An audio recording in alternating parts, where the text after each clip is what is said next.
یہی مقصد حیات ہونا چاہیے کہ اخلاقیات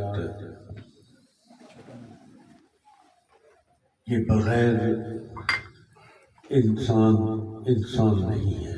بے شک بے شک بے شک۔ انسان وہی ہے جو اعلیٰ اخلاق کا مالک ہو، اور اخلاق میں ہی یہ تمام چیزیں آ جاتی ہیں کہ اس کے رویے سے، اس کے جسم کے کسی حصے سے، اس کے کسی بھی جس سے بھی تعلق ہے، ماں باپ سے تعلق ہے، بیٹوں سے تعلق ہے، دوستوں سے، عزیز و اقربا، ہمسایوں سے تعلق ہے، تو اس کے جسم کے کسی حصے سے بھی ان کو تکلیف نہ ہو، یہ اخلاق ہے۔ سبحان اللہ، بے شک۔ ڈاکٹر صاحب نے بڑے خوبصورت دلائل کے ساتھ آقا دو جہان سرور کونین صلی اللہ علیہ وسلم، اس میں تو دلائل کی ضرورت ہی نہیں ہے۔ بے شک۔ قرآن پاک سب سے بڑا ہمارے پاس ہے، اللہ تعالیٰ کا پیغام جو حضور صلی اللہ علیہ وسلم کے سینہ اطہار پر جس کا نزول ہوا، وہ کوئی عام سینہ تو نہیں تھا، پہاڑ کے ذرے رہتے سارا اللہ، بے شک۔ یہی کہ حضور صلی اللہ علیہ وسلم کے اقوال پہ عمل کرنا ہی قرآن پاک ہے، بے شک۔ قرآن پاک کو پڑھنا ہی حضور صلی اللہ علیہ وسلم کے اقوال پر عمل کرنا ہے۔ ہمیں اللہ تعالیٰ سچائی عطا فرمائے، آمین، اور ہمیشہ سچ بولنے کی توفیق عطا فرمائے۔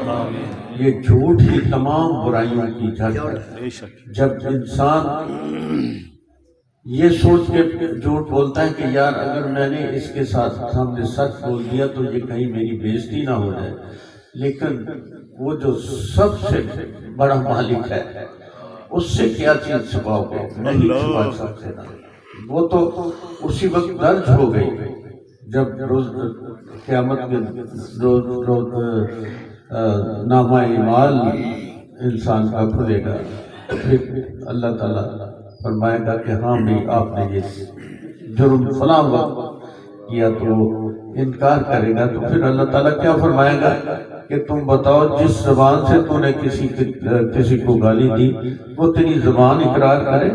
اللہ، جس ہاتھ سے تیرے ہاتھ سے کسی کو تکلیف پہنچی وہ تیرا ہاتھ بول اٹھے، تو اس وقت کیا جواب دیں گے؟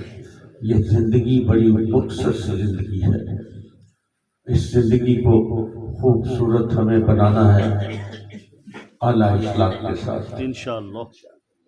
ایک دوسرے کے حقوق کا خیال رکھنا ہے، بیٹوں کو ماں باپ، اللہ تعالیٰ نے جو بیٹے کی صورت میں انسان کو نعمت عطا فرمائی ہے، اگر ہم اس نعمت کی جو دیکھ بھال نگہداشت یا اس کی تربیت میں کمی رکھتے ہیں تو اس کا مطلب ہم نے امانت میں خیانت کی ہے۔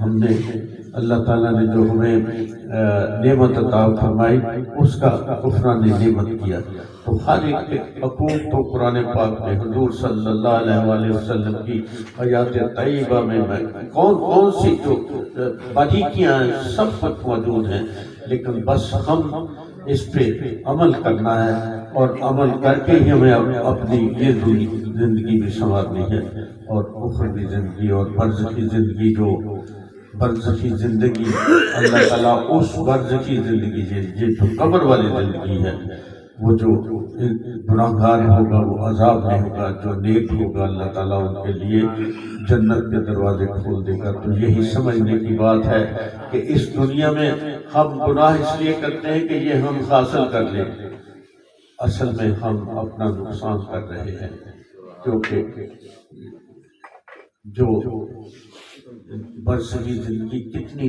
جب تک قیامت نہیں آتی، جب تک قیامت نہیں آتی وہ قبر والی زندگی ہے۔ اور جو ظالم جو گناہگار ہوں گے وہ قبر کے عذاب میں ہر وقت مبتلا رہیں گے، ایک لمحہ گرمی کی شدت برداشت نہیں ہوگی، تو وہاں تو پھر دوزخ کی جو آگ ہے اس کی کھڑکیاں کھل جائیں گی قبر میں، تو پھر وہ کیسے ہوگی؟ تو اپنے رویے ہمیں سب کو بڑے ہی اچھے انداز میں، اور میں تو یہی عرض کروں گا کہ ہم قرآن پاک پڑھیں، اس کا ترجمے سے اس کو پڑھیں، دل کو منور کریں، اللہ تعالیٰ کے احکام کی سمجھ آ جائے تو بس پھر انسان بن جائے گا انشاءاللہ العزیز۔